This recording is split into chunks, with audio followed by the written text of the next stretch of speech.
Hello, everyone, and welcome to Co-Creation Station, the podcast where we talk about spiritual magic, the law of attraction, the art of allowing, the mind-body-spirit connection, and how to best enjoy this mystical, miraculous, mysterious, crazy, sometimes confounding, but always incredible journey we call life. My name is Collin. I'm a life coach, tarot, oracle card reader, and medium. I love that. That was great. I just want to clap. That was beautiful. Thank you. My name's Stephanie, and I am a life coach, and I help people change their thinking from negative to positive. It's like take two. Oh, I help people transform. There's always this wave of like whatever happened in our friend time on Zoom before this that like cascades into the podcast. And like this week, that part of what's going on is just crazy. But anyway, because we talked about a lot of weird stuff and had fun. But anyway, I want to thank you, our listeners and viewers, for listening to our podcast. If you're listening to the audio version on Spotify, Apple Podcasts, or wherever you get your podcast from. And also thank those of you who are watching us on our YouTube channel.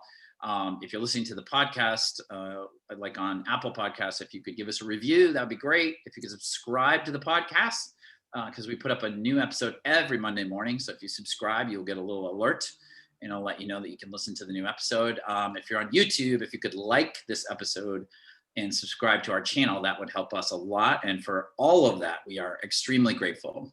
Thank you. All of that. So each week we discuss a different topic here on Co-Creation Station. This is season 1, episode 19, if you can believe that. And but last week we talked about a particular topic and we didn't feel like we finished. So we're going to just continue. This is going to be part 2 of that same discussion. And the topic that we started with last week is, what did you do for fun when you were a kid? Yeah, and so we were kind of all over the place, and so I really wanted to focus a little more, hopefully, which it may not happen. Usually, because our friend time. Usually, the sequel in the movie world is way more disorganized than the original film, but well, we're hoping this will be the first. Well, we're going to stay on track. Okay. And I really like. I was thinking about it because when I was eating breakfast this morning, I was thinking about the topic, and I was thinking, and it can really be because I was focusing our last episode on kind of my younger ages, and then I was like, but that anywhere between like 3 and 17, like it changes, right? Because I was thinking when I got a little bit older, like 10 maybe, I loved listening to music and dancing. And at that age, we had a turntable. It was a big console, in our living room, and I had LPs and 45s, and I would listen to music or listen on the radio, and I loved dancing. I would like at night just like put on music and just dance in my living room. It was awesome to bring me joy, to make me feel good. Yeah, music was a very big part of my childhood and teen years as well. Especially my sister and I, was one of the ways that we bonded, because we got along really well when we were super young. And then for most of childhood and teen years, we sort of didn't get along very well. And then we kind of came back together when we were in college. But the one thing that I think we connected on throughout, to one degree or another, is music. And I remember we were obsessed with the radio when we were little. And we had a little Radio Shack tape recorder, cassette recorder. And we used to pretend we were DJs. Oh, wow. Okay. So you practiced this for a long time. Yeah. Yeah. Not my first rodeo. But yeah, and we wouldn't really do it. I don't think we did any, like we didn't play songs or anything because we didn't know how to do that, but we just tried to simulate the banter that we would hear, that, because a lot of DJs, a lot of radio stations back in the day, I guess this is still sort of true, but they would have like a male-female tandem, a male host and a female host, and they would joke around and they would talk about the songs and talk about what's going on in the world or the area, whatever. So we would do that. I have no idea what we were actually saying, but. And you recorded them? Yeah. Oh man, do they exist anywhere to this day? As I'm talking about that, I feel like they did exist for a while. I think that my mother saved them for forever. Oh. but I think if they exist today, I'm not sure they'd be playable because they're, the old Yeah. cassette tapes were physical things where the thing actually did, Yeah. um, you Yeah. know, Well, I'm sure decrease they the are. quality over time. But Yeah. Oh, that would be interesting. yeah, Oh my God. Could you imagine? Because it reminds me, my grandkids now are Dominique's 19, RJ's 13. mm, And I have on my phone still like a couple of voice messages that Dom left me when she sounds like she's 5. She's mm, probably 8 or 9. And oh, they're adorable. Sometimes they'll come up in my audio again and I'm just like, yeah. oh my God. And I actually sent it to her. She heard it one time. And then RJ too, Angel sent me something and he was kind of dramatic, but it was adorable and they changed so much in that period. So Yeah, oh my God, that would be like precious and priceless to hear the two of you. yeah, yeah. It would probably freak me out because I can remember vaguely doing it. I just can't Mhm. remember what we would Yeah. possibly have Yeah. talked Yeah. about or said. But Oh, yeah, I just thought of something. So I lived off and on with my grandmother a lot, and God bless her, she's like a second mom. And I would there's a couple things I would do. I would get all of her perfumes and her powder, and I would mix them together and kind of like create my own stuff, concoctions. And then I remember getting, because she got the newspaper delivered and they would wrap the rubber band around the newspaper. And so I would leave the rubber band on there and I would pull it and pretend like I was typing. So it made that like tapping sound. And I'd have her little phone there next to me, her real phone. And I'd act like I guess a secretary, I worked somewhere, or even like cash register, to get the can and ding, ding, ding. So yeah, things like that. I did that. Um, yeah. My sister and I played a lot of those kind of things, like simulating adult life, but in a playful way. Like we would play. I remember at my grandmother's house, my maternal grandmother's house, we used to go into her basement, which was kind of like our play area, among other things. And we used to play store, which was like we'd just get a bunch of canned stuff that my grandmother actually had in her cupboard, and we'd bring it down to the basement and like put it up on shelves like it was a yes. store, and we'd Oh, use play money and stuff. yeah, yeah. Uh, Yeah, I feel like we did a lot of things like that. Like my sister had the easy bake oven, so we played house. We had tea parties with her dolls. I remember that. Yeah, but I feel like that's something that little kids do. I hadn't really thought about that. Little kids tend to do that. Like they set up these sort of like, it's almost like they're trying to be an adult, in their imagination. And yeah, but it comes out of like looking at adulthood as like this super fun, interesting activity. Like yeah, making dinner is like, oh my yeah, God, yeah, it's so yeah, fun to make dinner yeah, as an yeah, adult. And like when you're yeah. an adult, I mean, sometimes I'm like, oh my God, I got to make dinner again. I don't know what the heck I'm going to make. But Like, it's some frustrating. people do, right? Like I have a Yeah. client who, it's one of the ways she's creative is she bakes and she loves cooking. And so I know that when she's been deeply in love, it's been like her way of expressing love to her partner. Yeah. And so she still, and it's like her little girl gets to get in there and play. And Yeah. so it just depends, right, on whether it's Yeah. your thing or not. I heard a saying somewhere, that really I think was intended to apply to everything, and not to get into a perfectionist framework here, but I think the principle is correct. And the saying is, if you're not having fun at it, you're not doing it correctly. And I think what that is intended to mean is that any activity we engage in can either be fun or at least like enjoyable, or we can make fun of it, or there's a sort of ray of sunshine way to approach anything in life. And I think in our culture we have this idea like certain things are just bad. Like if you have to go to the hospital for something, that's bad and it's frustrating and it sucks, and if you are stuck in traffic, it sucks. And but those are really mental, beliefs or mental Yeah, ideas yeah, that we take from the culture, right. cement into our own heads, and then when Yeah, we experience going to the hospital or we experience going into yeah, traffic, yeah, we apply this. But I mean, it's really possible. This is what sort of freaks me out sometimes about how the brain works. It's like if you can convince yourself that traffic is fun, it can be fun. And one way that I actually proved this, but I didn't think it would work initially, and it totally did, is I had a really bad landing in heavy weather on an airplane coming back from Los Angeles, actually, my first trip ever, to a LaGuardia Airport in New York City. I was on a budget airline, and they could not land the plane. There was too much rain, too much wind.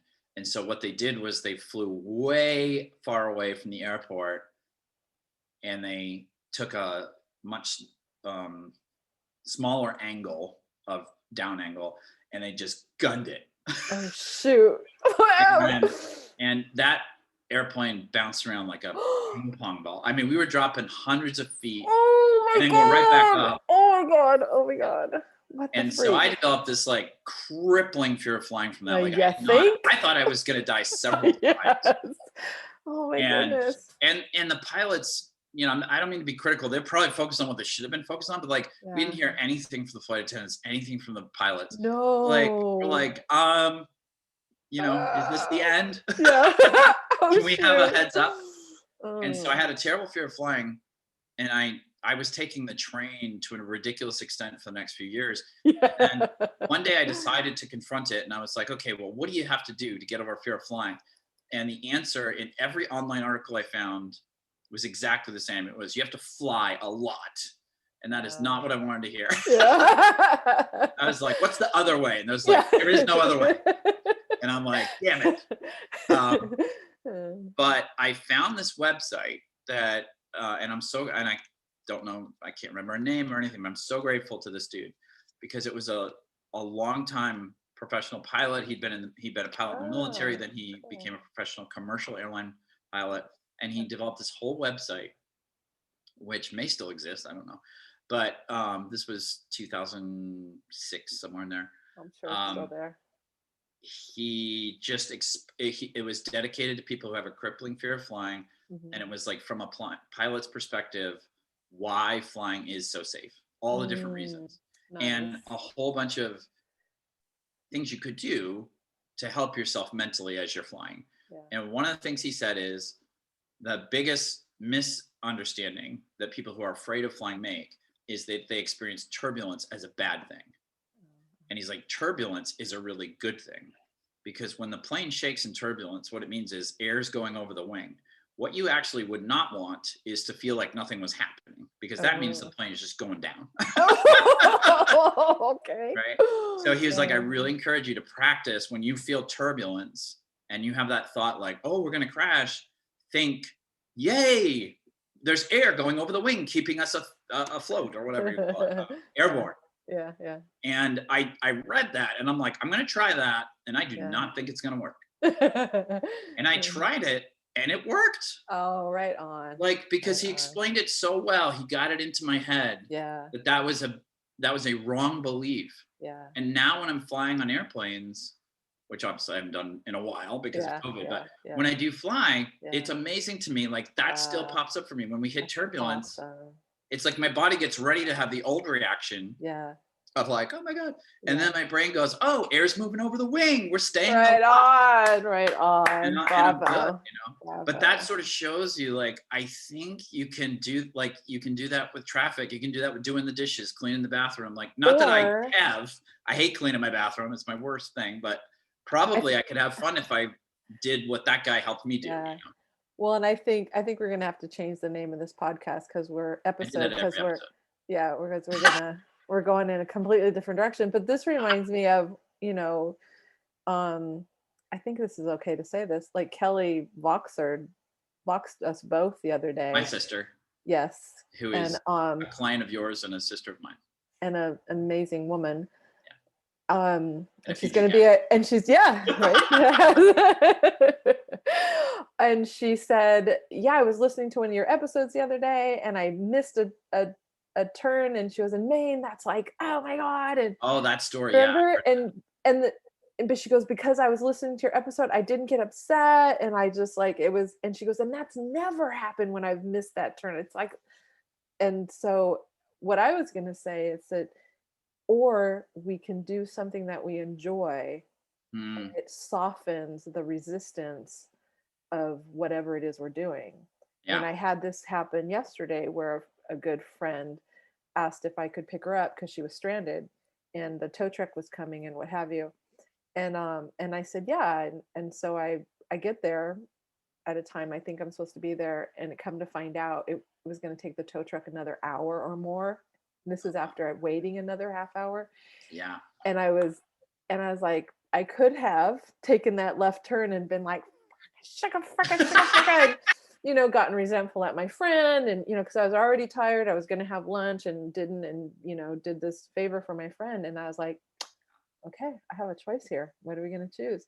And I'm like, I'm going to watch that Justin Timberlake video that I found on YouTube of Shake My Booty by the Jacksons. And I started watching that and it felt good. And I'm like, oh, I'm going to watch my funny videos, and pulled up my laughter playlist. And dude, I'm sitting there cracking up because the Chili Pepper videos, the montage, it just like gets me every time. And then I go to use the restroom and I come back and I sit in her car and I show it to her and she starts laughing, and it just changed the whole thing. And if you want an explanation of what those things are, we talk about them in great depth in the episode titled How Can Laughing Help Me Get More of What I Want? I forget what number episode that is, but yeah, two or three episodes back. Yeah. Yeah, I mean, this is a really good discussion. I mean, I'm sort of going through like a Rolodex in my mind of, because I do worry sometimes that on this podcast I end up sounding like a law of attraction, art of allowing master who just like never struggles with negative thinking, never struggles with fear, thoughts, or anything. And that's not either one of us. Let me just say. Definitely not me. Definitely not me. Not me either. I was And I mean, bawling like honestly, a baby earlier.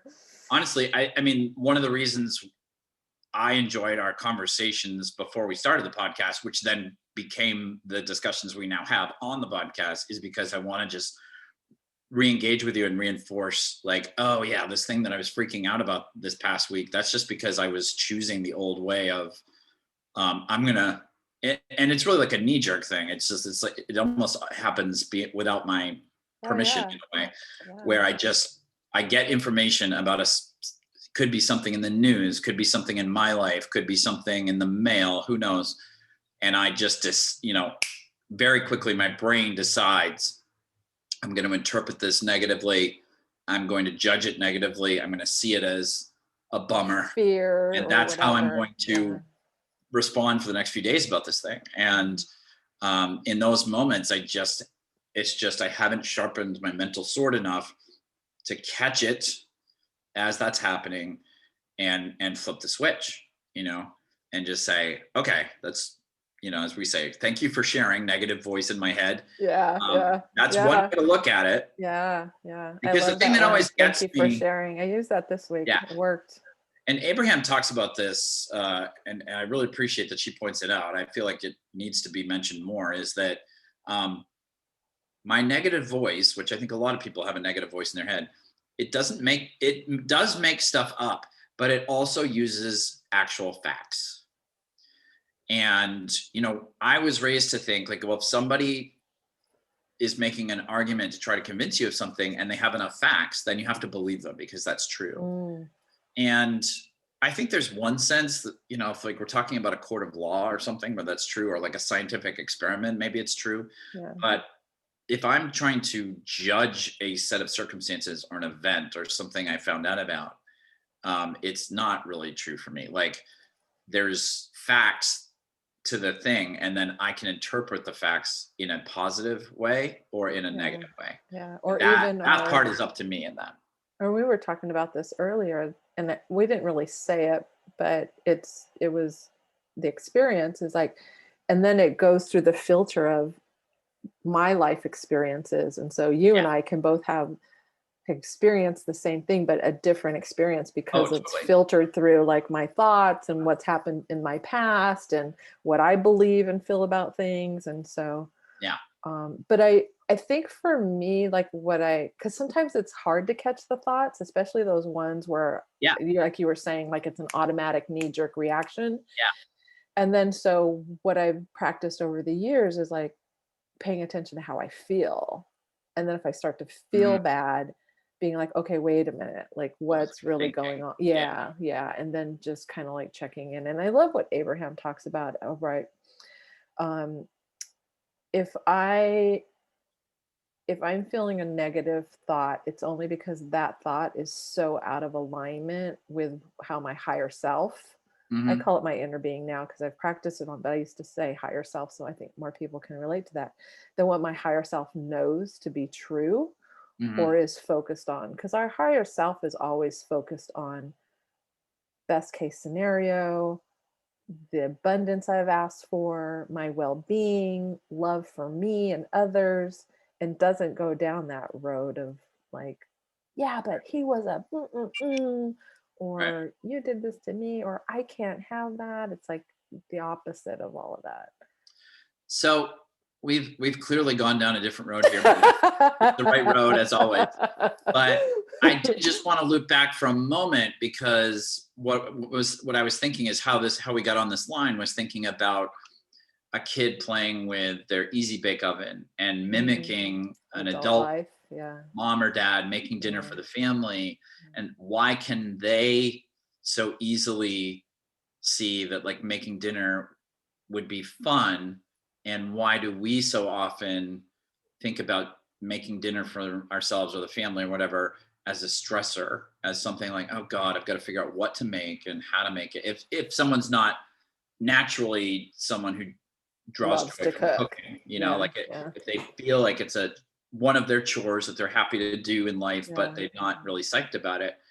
Is it that kids, what's your theory on that? Like why does it seem so easy for kids to have like a positive fun attitude about almost everything?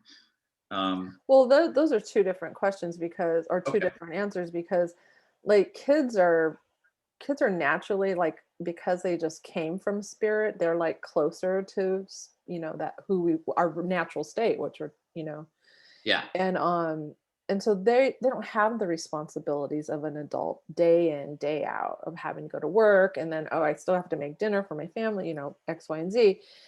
And so, but they see they're with adults all the time. They see them. It's not something they get to do. So they see it, they're just doing it maybe once or twice. And they just see the joy, maybe not even the joy in it. Cause I think their joy comes from themselves. And then like, Uh-huh. oh, mommy and daddy are doing this or grandpa's doing this. I want to do it too. Hmm. Cause they want to be like us. Hmm. So I think that's where that joy comes from and that interest. Yeah. um and then as adults we look up at them and then like, no, enjoy yourself, like you don't want to grow up and be a parent because Yeah. and so I think, and that's why I wanted to talk about what did we love to do as kids, because I think what happens is then we become the adults and we focus on the work aspect, the responsibility of being adult.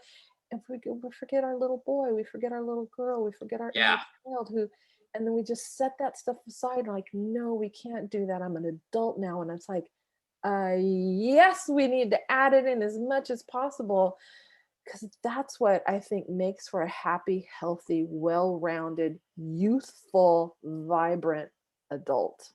Yeah. I think there is this, and again, I always talk about the United States of America because I haven't lived anywhere else. I've barely visited any other country, so I don't want to talk about other cultures. There may be similarities in other cultures, I just don't know, so I don't want to talk like I'm an expert on it.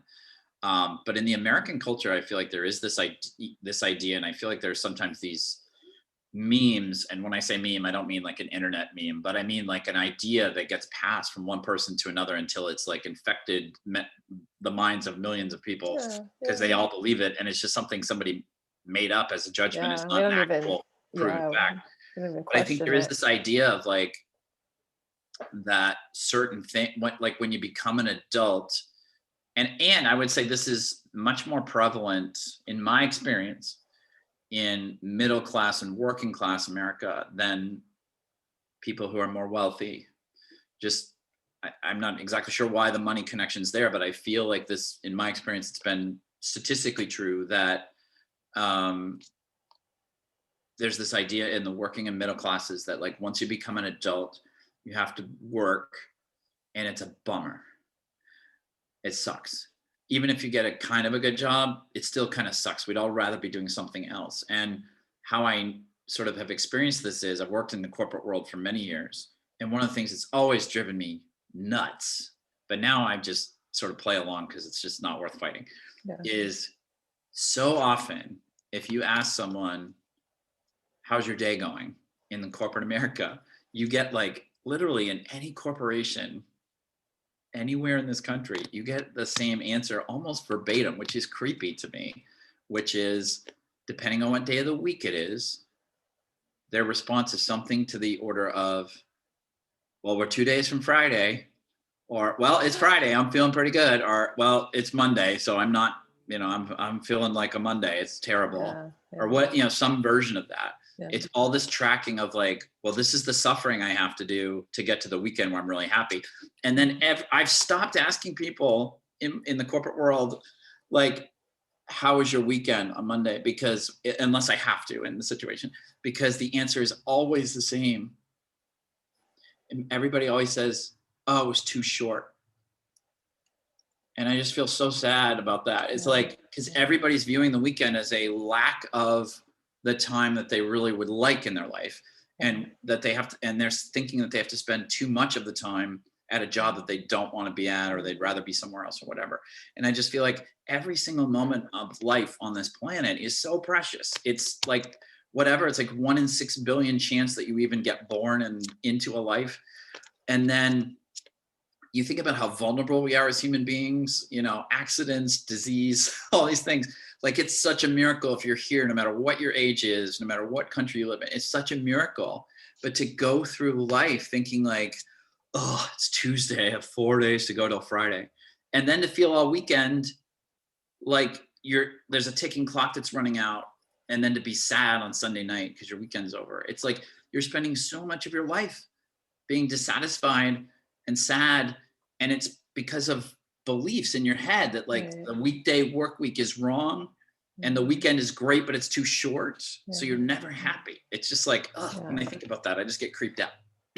Right. And that's why I think, what we've talked about is like our thoughts, and because it's all about focus, right? Whatever I focus on, I'm going to expand more of. And it's like, we can look at it either way. And so it's like, how do I want to feel? And, but I think that there's a lot of benefits to play, and a lot of, importance of, asking me, what did I like to do as a kid? And am I doing any of it right now? Does any of it even sound any good?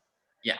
And the other thing, sorry to interrupt, but the other thing that I think is really important, because I think one of the ways when people get in the groove, and again, this is from my personal experience as well, myself and observing others, they get in a groove of like not doing anything that is childlike fun. So they might go on a vacation, but they aren't playing. They don't have play and like just fun for themselves as part of their life.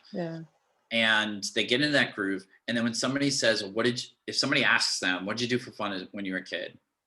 And somebody says, oh, I loved surfing, or I loved whatever, like swimming or whatever. I'm in a water thing right now, but I don't know why.